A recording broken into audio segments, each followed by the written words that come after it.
महादेव जी ने सती का सभी चरित्र ध्यान लगा करके देख लिया और जब वह चरित्र देख लिया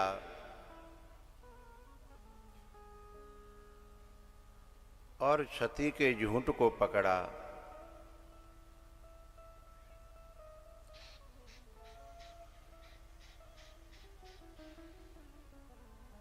तो महादेव जी ने भीतर ये निर्णय किया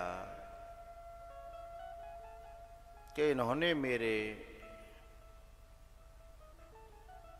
प्रिय इष्ट का पहले तो अपमान किया, फिर परीक्षा ली और फिर मुझसे आकर के झूठ बोला। तो यह तन सती भेंट मोहिना, यह तन सती भेंट मोहिना।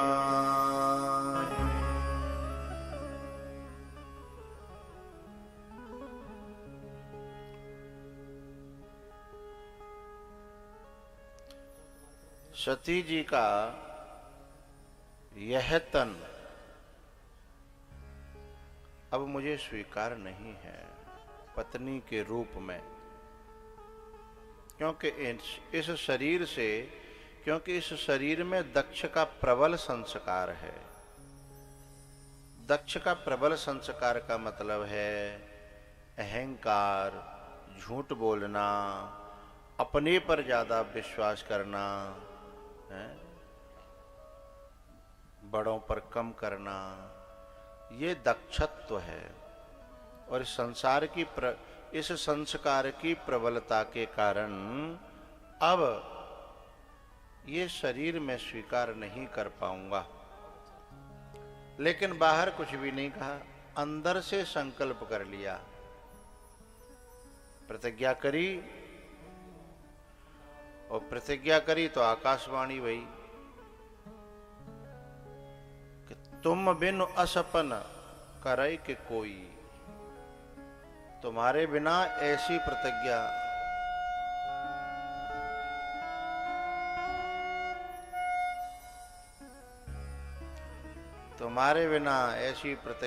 कौन कर सकता है। ये भाई गेट पे लोग क्या कर रहे हैं, इधर से लोग आए हैं, कोई रास्ता नहीं है जहां से, ये गेट पे लोग क्या कर रहे हैं।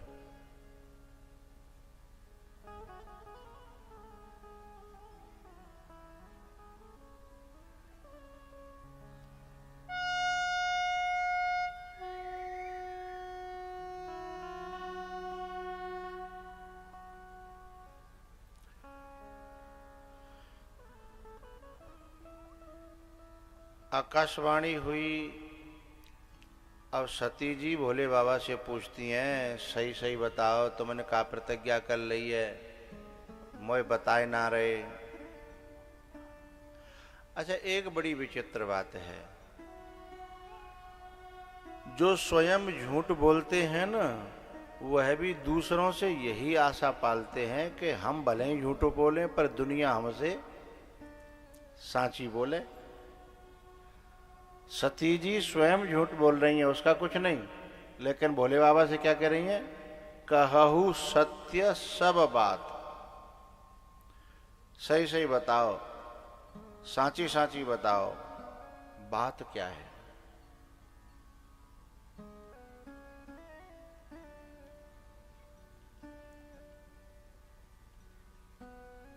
भोले बाबा ने कुछ नहीं कहा, कथा सुनाने लगे। आए हैं वहां से अपने कैलाश पर्वत पर समाधि में चले गए। हजारों वर्ष की समाधि के बाद जैसी समाधि खुली, फिर कथा सुनाने लगे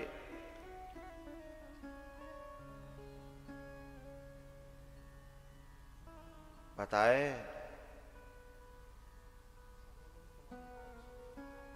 ऊपर से विमान जा रहे थे जिसमें देवता लोग, वैसे हम जहां बैठे हैं ना, हम जहां बैठे हैं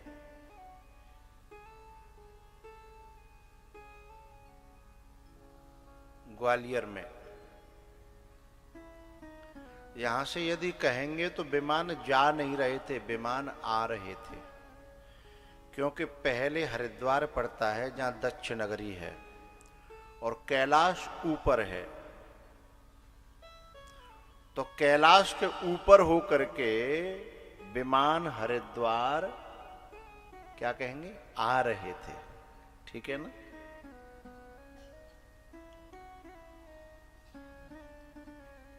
और दक्ष की नगरी को तो सबने देखा ही है, दक्ष मंदिर भी देखा है, गंगा जी में नहाए भी हैं हरिद्वार की कथा में है?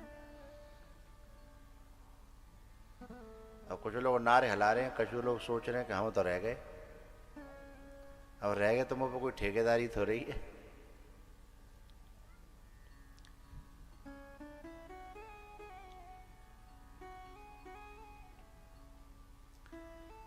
दक्ष की जो महादेव जी का जो मंदिर था, उसके किनारे जो गंगा जी बहती है ना, बड़ी प्रबल धारा में बहती हैं। उसमें हम सबको ले गए थे, नहला के भी लाए थे, दर्शन भी करा के लाए थे।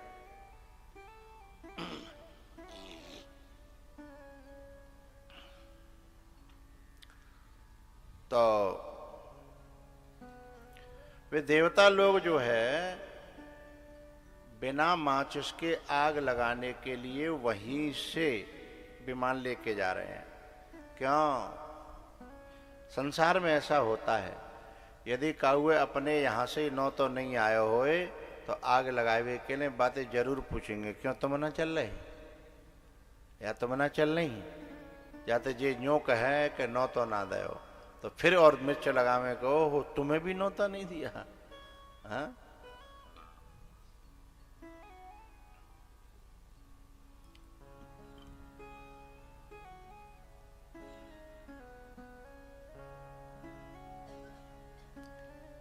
सती जी ने पूछ लिया कि ये विमान कहाँ जा रहे हैं? बोले तुम्हारे बाप के यहाँ जा रहे हैं, वो यज्ञ कर रहे हैं। और वो जो यज्ञ कर रहे हैं उसमें हमें तुम्हें निमंत्रण नहीं दिया। उसका कारण ये कि एक बार जो ब्रह्म सभा हो रही थी, उस सभा में हम बैठे थे और हम समाधि में थे, हम अपनी मस्ती में थे। वो आए, सब दुनिया खड़ी हो गई, लेकिन हमें कोई ध्यान नहीं था। तो उन्होंने इस बात का बड़ा दुख मान लिया, मलाल किया। तो एक तो होता है कि यदि वो क्षमा कर देते तो जो हो गई सो है गई, एक ऐसा आदमी होता है। एक ऐसा होता है कि उसी को फिर बढ़ाता रहता है और इतना बढ़ा देता है उस बात को कि अब ये यज्ञ भी, हे देवी, ये यज्ञ भी उन्होंने हमारा अपमान करने के लिए ही किया है कि सब आएंगे, सब इकट्ठे होंगे, उन्हें नहीं बुलाया जाएगा। जब भी छिक जाएंगे तो अपने आप अकल ठिकाने आ जाएगी।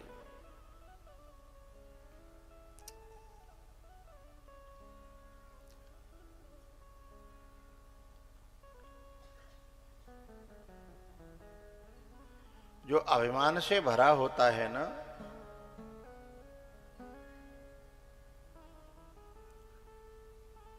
वह थोड़े बहुत सम्मान से नहीं झुकता। दक्ष जो है, दक्ष के सामने सब खड़े रह गए, खड़े हो गए, केवल भोले बाबा नहीं खड़े हो पाए। तो वो इतना हजारों का सम्मान मिला, उससे खुशी नहीं हुई, लेकिन एक व्यक्ति बैठा रह गया, इसके मारे भीतर आग लग गई। जो अभिमान से भरा होता है उसकी यह दुर्दशा होती है।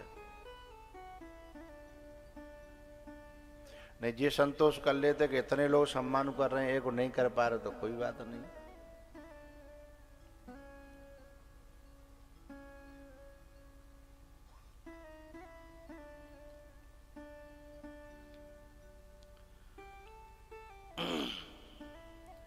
हमसे वो तब से बुरा मान गए हैं, इसलिए हमारे साथ तुम्हें निमंत्रण नहीं दिया। सती जी ने फिर तो बहुत सारी दलीलें दी अपने मायके जाने के लिए, बोले हमें आज्ञा दे दो। आखिरकार वो गईं और वहां पे सबने अपमान किया। भगिनी मिली बहुत मुस्काता। बहुत मुस्काने का मतलब है ओवर एक्टिंग। मुस्काना अलग बात है और बहुत मुस्काना ओवर एक्टिंग। और ओवर एक्टिंग बहुत आग लगाती है।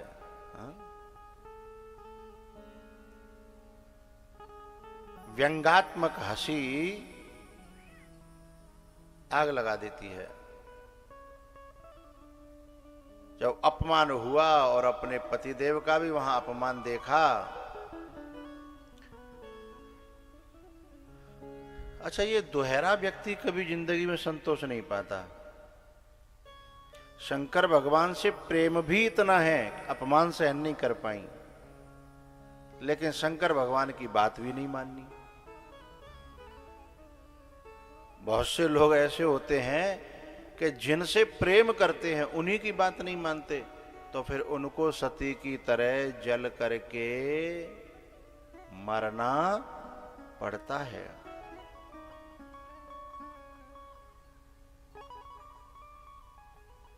यदि हम बात नहीं मान रहे हैं तो प्रेम कैसा?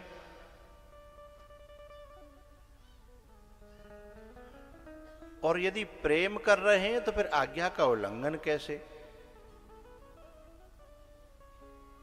इन दोनों का तालमेल नहीं बैठता।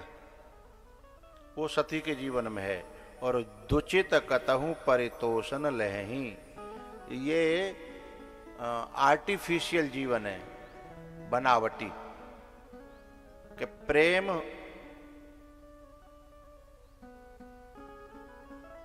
और भीतर से आज्ञा का उल्लंघन, दोनों का एक साथ रहना, तो दुविधा हो गई ना। और हमारे भारतीय ग्रामीण क्षेत्र में कहते हैं कि दुविधा में दोनों गए, माया मिली न राम।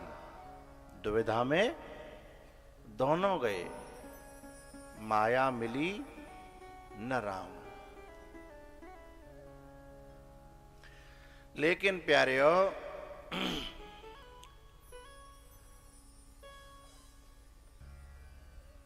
सती ने एक बात समझ ली कि महादेव जी ने जो जो कहा था वो सब सत्य हुआ, लेकिन जिस समय कहा था उस समय मैंने नहीं माना।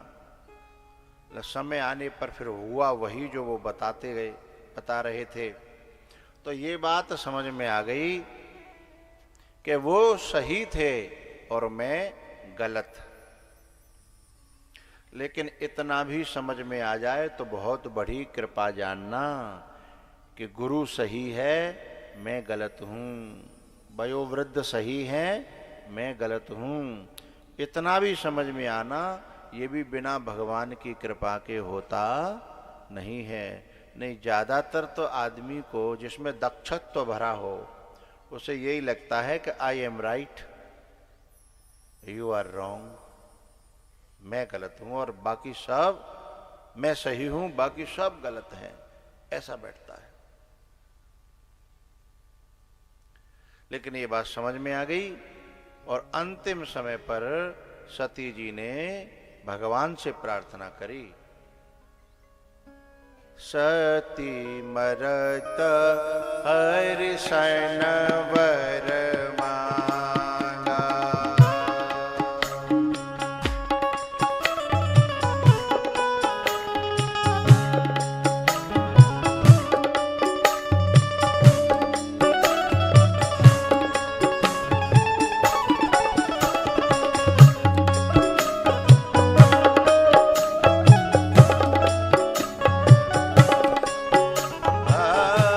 सती मरत हरि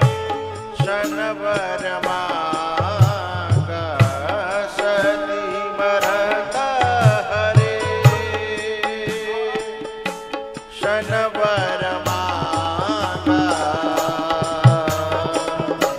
जन्म जन्म शिव पद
जनमी पार्वती तनु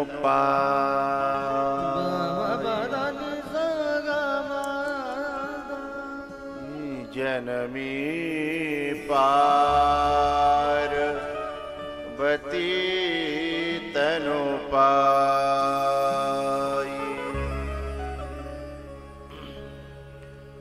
शुचि नाम श्रीमताम गेहे योग भ्रष्टोभिजायते।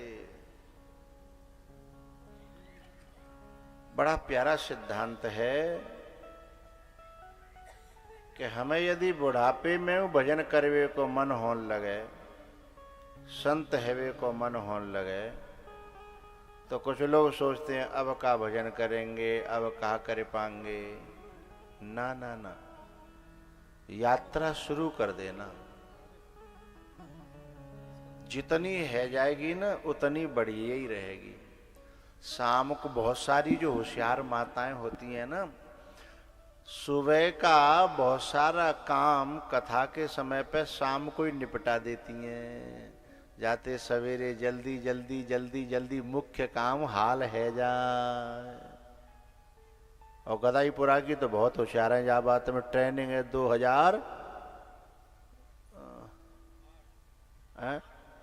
2008 से ट्रेनिंग है रही है। शाम को ही आधा काम आधा क्या ज्यादा निपटा देती जितना हो जाए। अर्थ क्या है, यदि जीवन की शाम होने को चली हो तो भी भजन में लग जाना, जिससे कि अगली भोर में अगले जन्म में सुबह जल्दी से सारा काम निपट करके परमात्मा की प्राप्ति हो जाए। जितना शाम को निपटा लोगे उतना सवेरे कौन को फायदा है? खुद को ही फायदा है?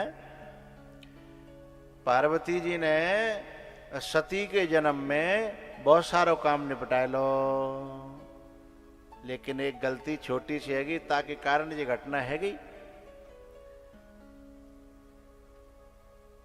सती ने कहा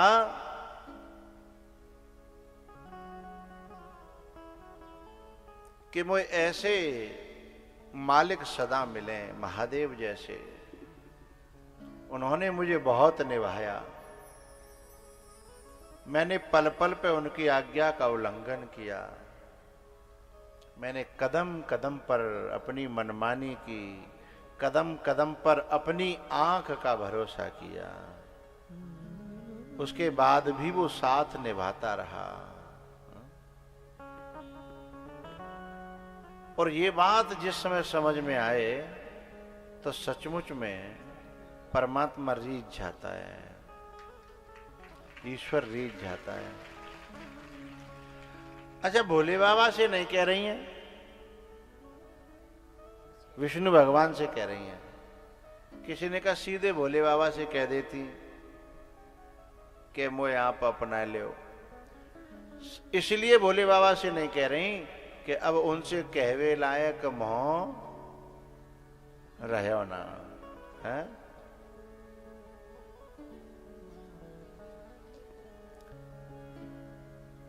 और शिष्य का यदि सचमुच उसे सफल होना है तो दुनिया की उन वस्तुओं को, व्यक्तियों को, स्वभावों को त्याग देना चाहिए जो अपने गुरु से दूर करता हो। शिव कौन है? गुरु। और कभी कभी अब शंकर भगवान तो उन्हें गुरु के रूप में भी और पति के रूप में भी, एक से दो रिश्ते एक जगह हो गए, तो उन्हें डबल मानना चाहिए था। लेकिन जब समझ में आए तो साधक ये निर्णय करे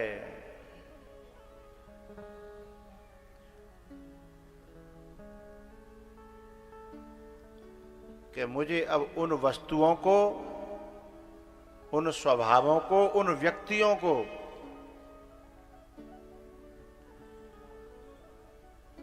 मुझे वो दक्षत्व नहीं चाहिए, मुझे बड़ा घराना नहीं चाहिए जिसने मुझे महादेव से, मेरे गुरु से दूर किया। घराना बहुत बड़ा था वो। दक्ष जो था वो देवताओं की महफिल का भी अध्यक्ष था, और कोई प्रदेश अध्यक्ष नहीं, राष्ट्रीय भी अध्यक्ष नहीं। अब ये समझो पूरी दुनिया, तीनों लोग, 14 भुवनों का एकमात्र अध्यक्ष। बड़ा घराना, बड़ी बुद्धिमानी थी वहां। लेकिन जो राम के काम न आवे, जो राम से, भगवान अपने गुरु से दूर कर दे, वो चाहे घराना हो, चाहे बुद्धि हो, चाहे व्यक्ति हो, चाहे वस्तु हो, उसका त्यागने में ही भलाई है।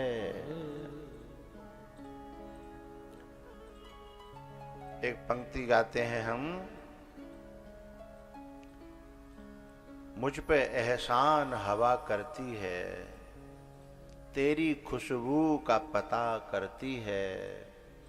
यानी हमारे गुरु की, हमारे परमात्मा की जो खुशबू ला करके दे दे, उस हवा का भी हम एहसान मानते हैं।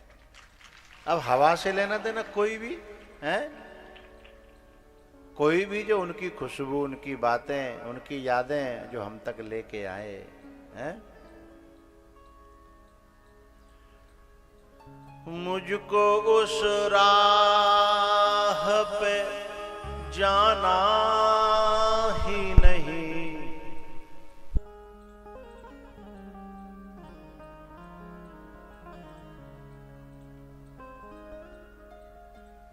बिगड़ जाएगा। ये मुझ पे एहसान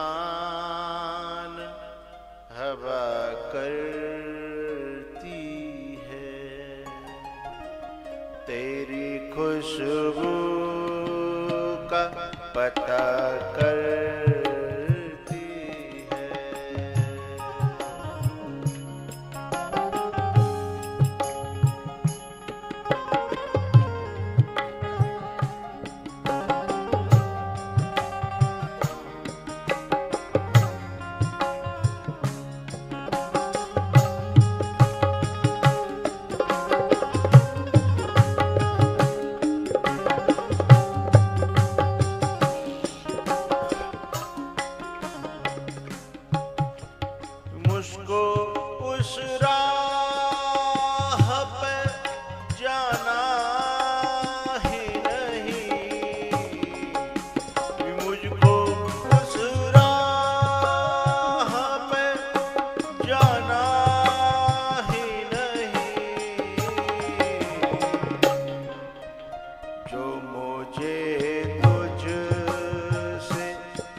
खुदा करती है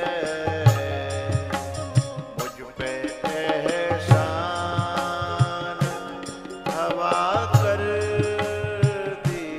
है।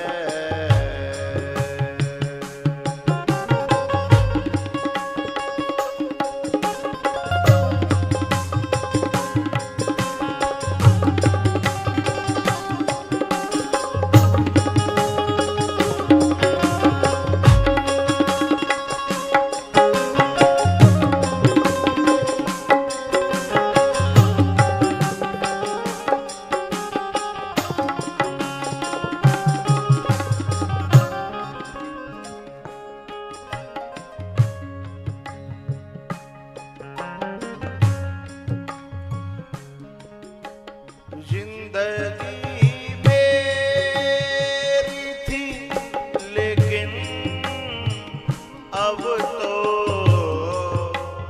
जिंदगी मेरी थी लेकिन अब तो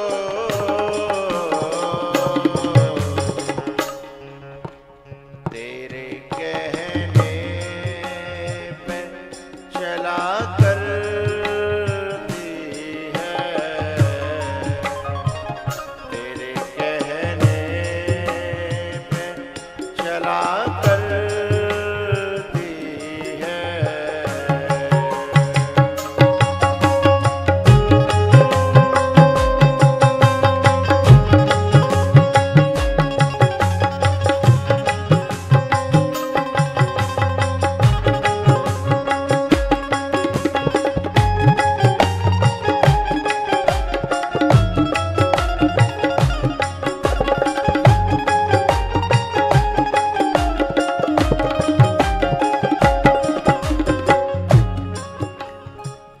मसला जब भी चरागों का उठा,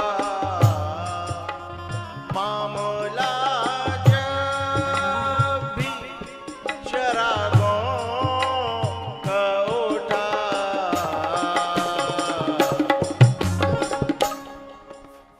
फैसला सिर्फ हवा करती है। फैसला सिर्फ हवा करती है।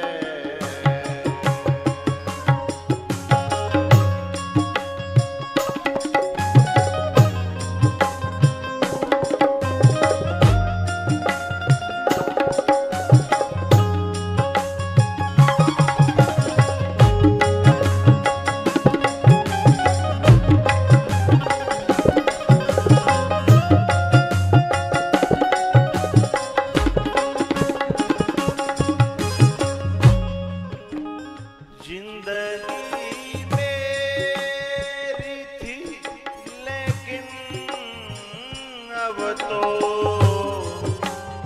जिंदगी मेरी थी लेकिन अब तो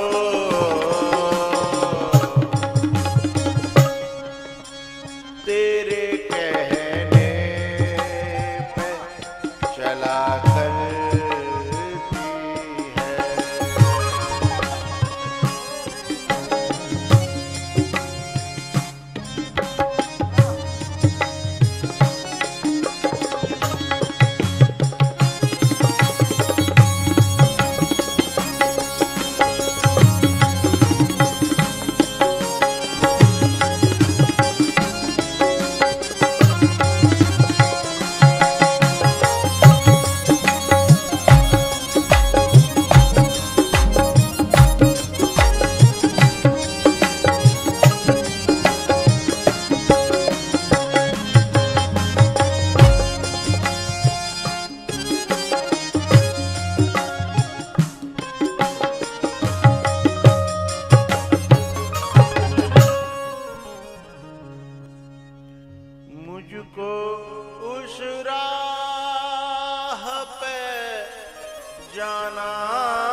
जो मुझे तुझ से जुदा करती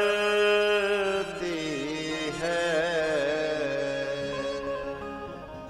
जो मुझे तुझ से जुदा करती है। ये भीलनी थी ना शबरी, ये भीलों में जन्मी थी ना। पहले ये काशी के राजा की रानी थी, और जब इलाहाबाद में कुंभ लगा तो ये रानी बड़े तामझाम के साथ मेला देखने के लिए गई। और वहां जब कीर्तन और कथाएं और संतों के झुंड के झुंड विचार कर रहे थे, वर्ण तत्व विभाग, तो इसका मन बार बार छटपटा रहा था संतों में जाने के लिए। लेकिन इनके चौकीदार, पहरेदार, आन बान मर्यादाएं घराने की, बड़े घराने की, जो जाने नहीं दे रही थी। राजा से भी उसने पूछवाया, मंत्री ने जाकर के राजा से कहा ऐसे ऐसे वो प्रार्थना कर रही हैं। उससे कहना कि हमारा कुछ प्रोटोकॉल होता है, मजबूरियां हैं।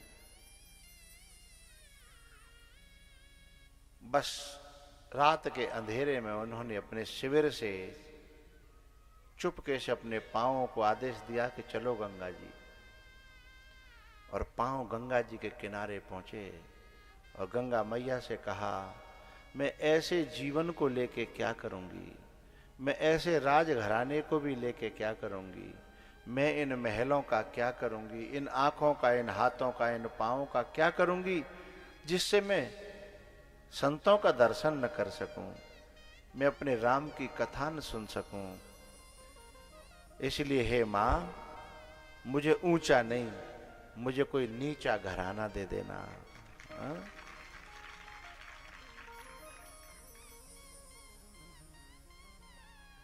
तेहे कारण, यहां पार्वती जी हिमगिरि गृह जा,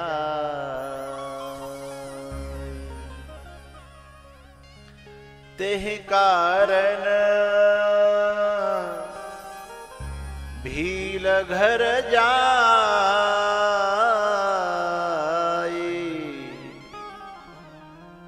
जनमी शबरी को तन पाई।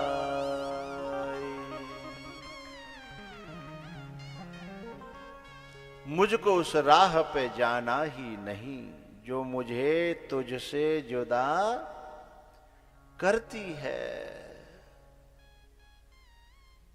भगवान से कहती है, मुझे वो चीजें कोई मत देना। इस बुद्धि ने मुझे बहुत भटकाया है, अब मुझे बुद्धि मत देना, मुझे जड़ता देना और किसी बुद्धिमान की बेटी मत बनाना। तो इसलिए जड़ की बेटी बनी। पर्वत क्या है? जड़ है, हा? जिस पे कोई पद नहीं है, पद में ही मद होता है।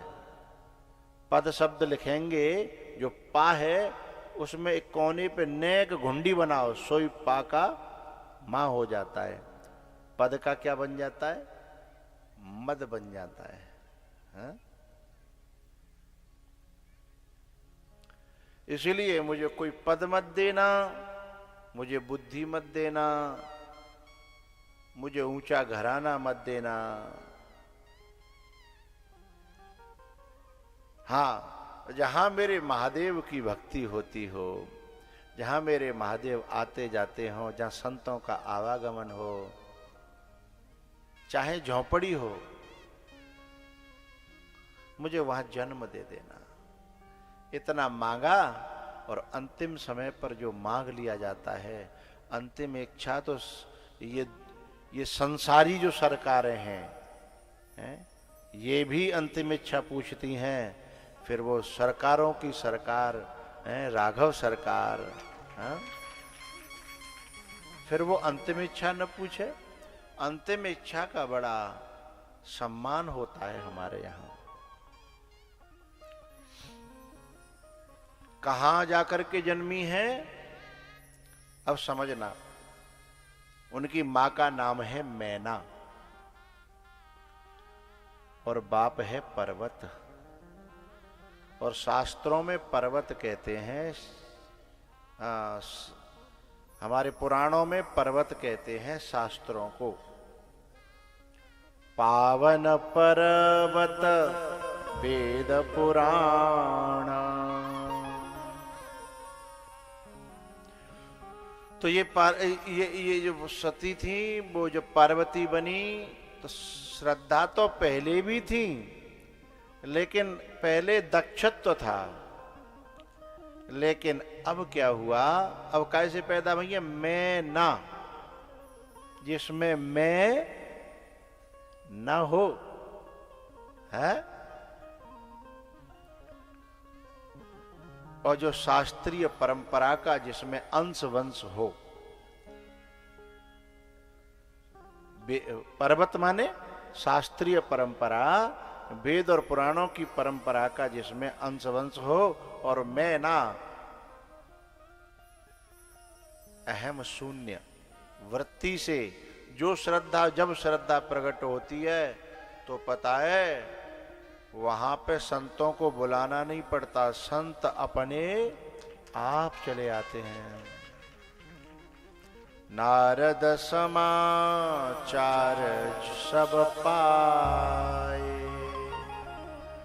कौतुक ही गिर गेह सिधाए। नारद समा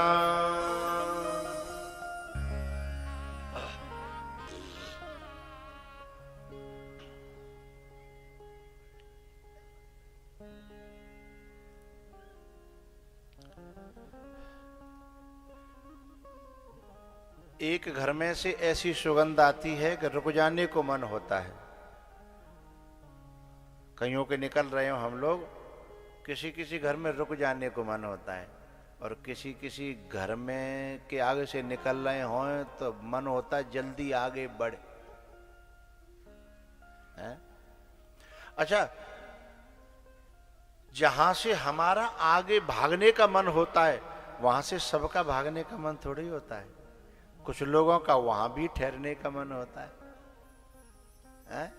जहां से अपन लोगों का भागने का मन होता है, कुछ लोगों का वहां ठहरने का मन होता है?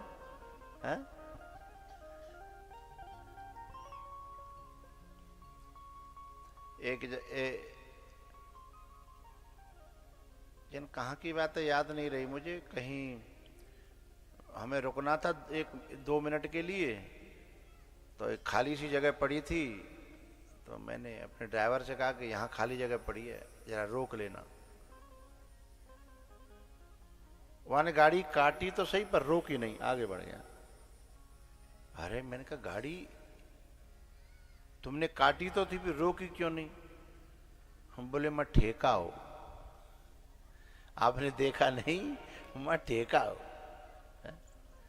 तो मैंने बड़ी बड़ी की गाड़ी रुक जाती है, फिर तुम्हारी गाड़ी क्यों नहीं रुकी? बोले हाँ, वहां रुकने वाले अलग होते हैं,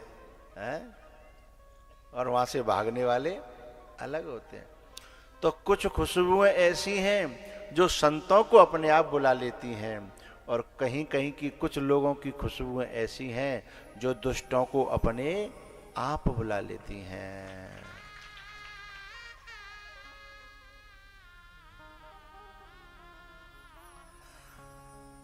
एक बात तो ये हुई। दूसरी एक बात और कहनी है, अपने आप को हम कैसा बनाएं। पता है, जब कभी हमको टॉयलेट लगे तो हम उसके लिए गंदी जगह देखते हैं कि अच्छी जगह देखते हैं? गंदी जगह देखते हैं। कहीं कहीं खूब लिखा हो कि यहां मना है, लोग वहीं जाए करेंगे। जहाँ लिखा हो खूब, क्योंकि उस जगह ने अपना ऐसा आकार बना रखा है, ऐसा हाल बना रखा है, कि आदमी ढूंढते ढूंढते अपने आप जो है वहीं पहुंचेगा। अब तुम वहां कितना भी लिख दो और बंद करना हो तो क्या करना पड़ेगा? एक काम करना पड़ेगा, वहां एक बार जम के सफाई करो और हनुमान जी की मूर्ति बिठा दो। अब देखते हैं कौन करेगा।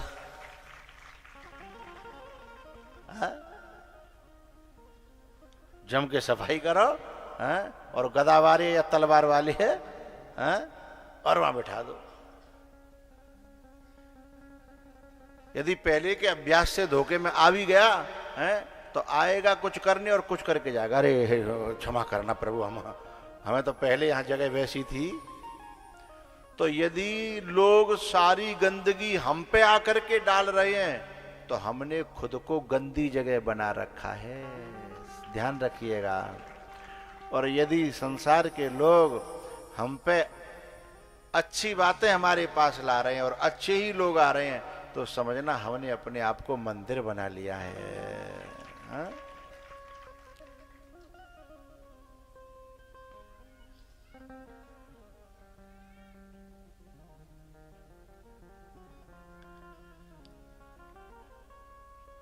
तो नारद समाचार सब पाए, कौतुक ही गिरि गेह सिधाए।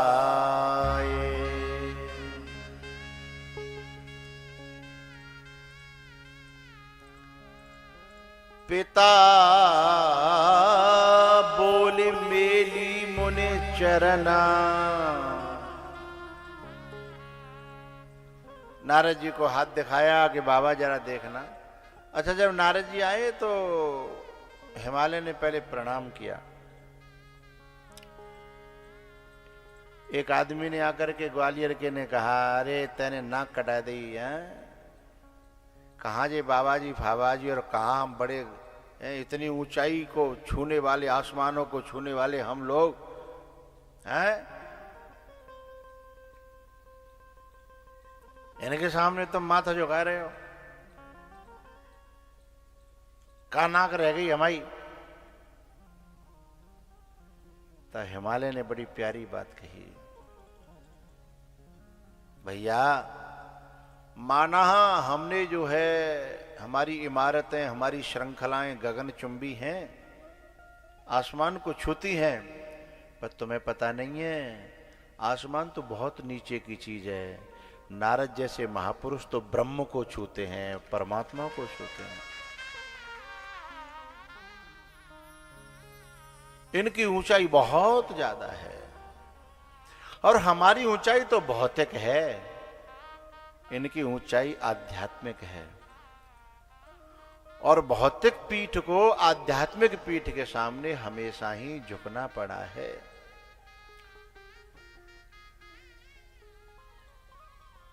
हमारे पूज्य राजेश्वरानंद जी सुनाया करते थे कि एक महाराज जी के सामने एक गृहस्थी ने आकर के और प्रणाम करी, लंबी ढोक लगाई, महाराज महाराज बड़े त्यागी हो आप, बड़े त्यागी हो।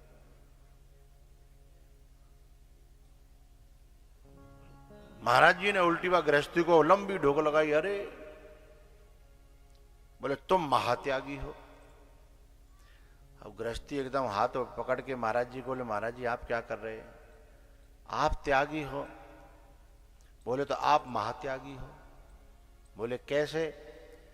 बोले देखो ये दुनिया जानती है कि दुनिया नकली है, दुनिया असली है, दुनिया नासमान है, दुनिया की कोई सत्ता नहीं है, ये पागल से पागल भी जानता है। और परमात्मा सत्य है, परमात्मा शाश्वत है, परमात्मा हमेशा रहने वाला है। त्रिकाल अबाधित्यम सत्यत्वम, तीनों कालों में जो रहता है, संसार तो नहीं रहता। तो मैंने तो असली को पाने के लिए नकली को ही छोड़ा है, ये कौन सा बड़ा त्याग है? लेकिन सबसे बड़ी त्यागी तो तुम हो कि तुमने नकली को पाने के लिए असली को ही छोड़ रखा है, हैं? तो त्याग तुम्हारा बड़ा या मेरा बड़ा है? भाई असली नोट को पाने के लिए कोई नकली नोट को त्याग कर दे तो काय को त्यागी है, लेकिन नकली के पीछे बोलो बोलो असली को छोड़ दे, त्यागी तो वो है। तब गृहस्थी बोला, बड़े हो आप हैं? हम समझते कि तुम बड़े त्यागी, आज मालूम पड़ी हम बड़े त्यागी हैं।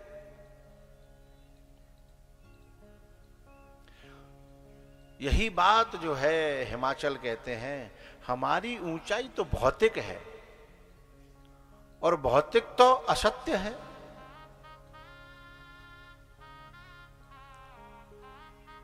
उमा कहूं मैं अनुभव अपना, सतहरे भजन जगत सब सपना। उमा कहूं मैं अनुभव अपना। जगत मिथ्या है, ब्रह्म सत्यम जगन मिथ्या जीवो ब्रह्मैव नापरः। तुम्हें हमारी ऊंचाई तो मिथ्या है, लेकिन मिथ्या को पाकर के जो फूल जाए हैं, उसका विनाश होता है।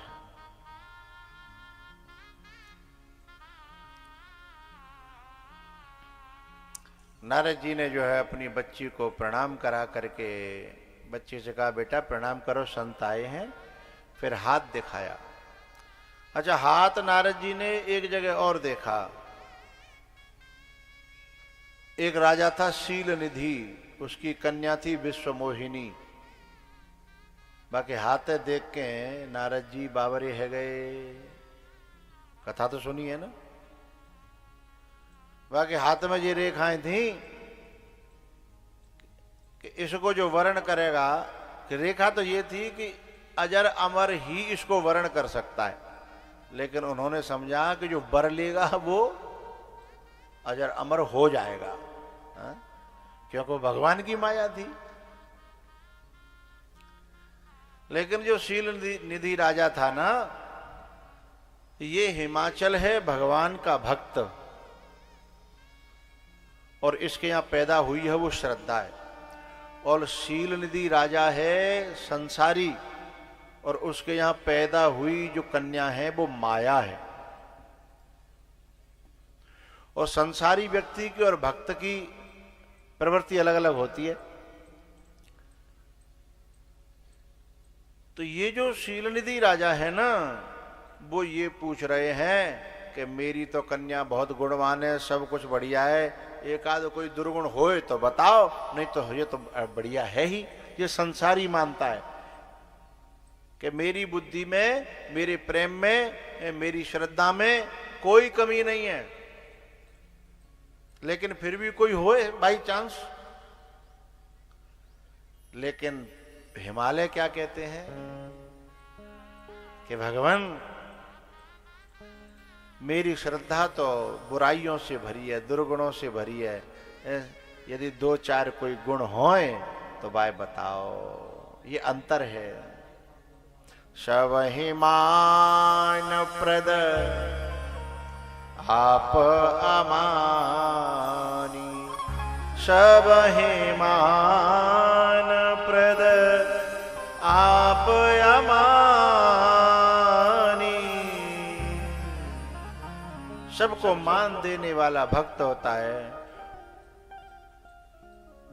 जो भक्त होता है ना, वो दूसरों के सामने झुक करके खुश होता है, और जो अहंकारी होता है वो दूसरों को झुका करके खुश होता है। हाँ, फलाना आया था हमारे सामने, माथा टेक के गया फलाना, और फलाने को हमने तब जो है ऐसा किया था, फिर फलाना ऐसा कर दिया हमने फलाने, अरे फलाने की हमने बंदूक छुड़ा ली, फलाने का ऐसा किया। जो दूसरों को झुका करके, नीचा दिखा करके जो खुश होता है वो अहंकार होता है। इस अहंकार को मारना ही सबसे बड़ी साधना है। जे मर गो तो सब कछु पालो। जब तक जे जिंदा है तब तक ये जो है कुछ करने नहीं देता।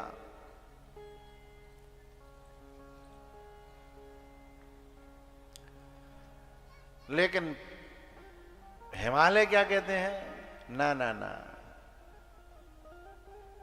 मेरे पास जो श्रद्धा है शायद इसमें कोई गुण हो तो।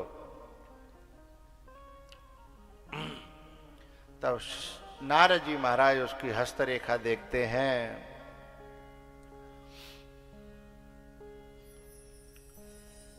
कि तुम्हारे जो है बेटी को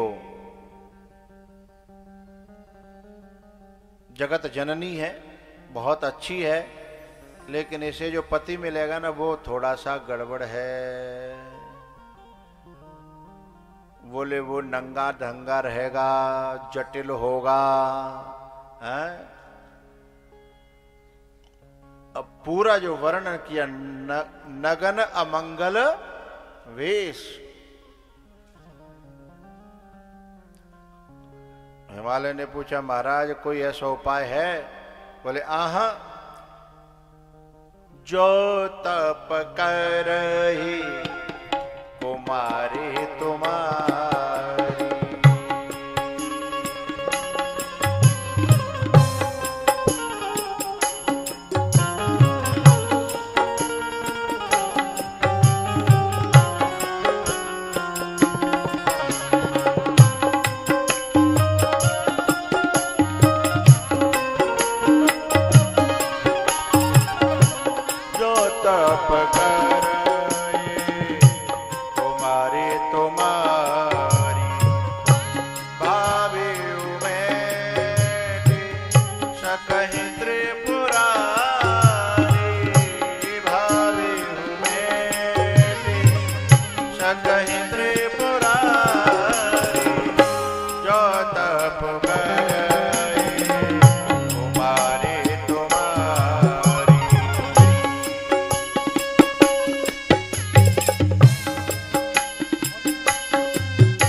एक बात बड़ी प्यारी है यहां।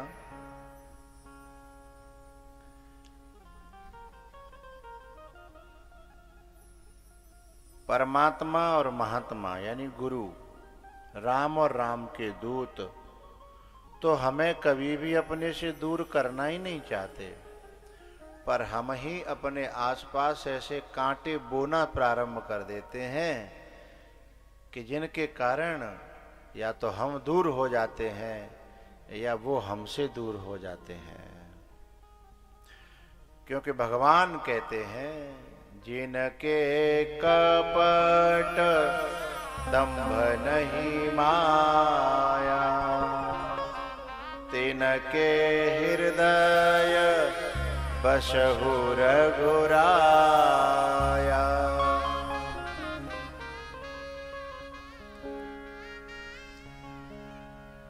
और हम ये सब करने लगते हैं, कपट भी करने लगते हैं, दंभ भी करने लगते हैं,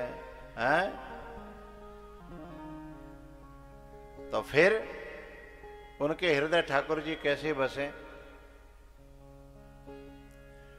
अब इनको धीमे धीमे अपने जीवन से समाप्त करना ही तपस्या है।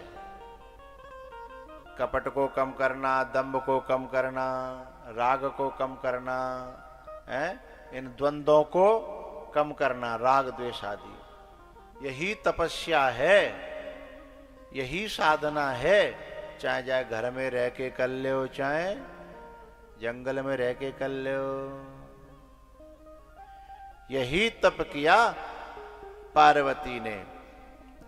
और जब यह कोई तप करता है तो उससे गुरु भी खुश होता है और परमात्मा भी खुश होता है।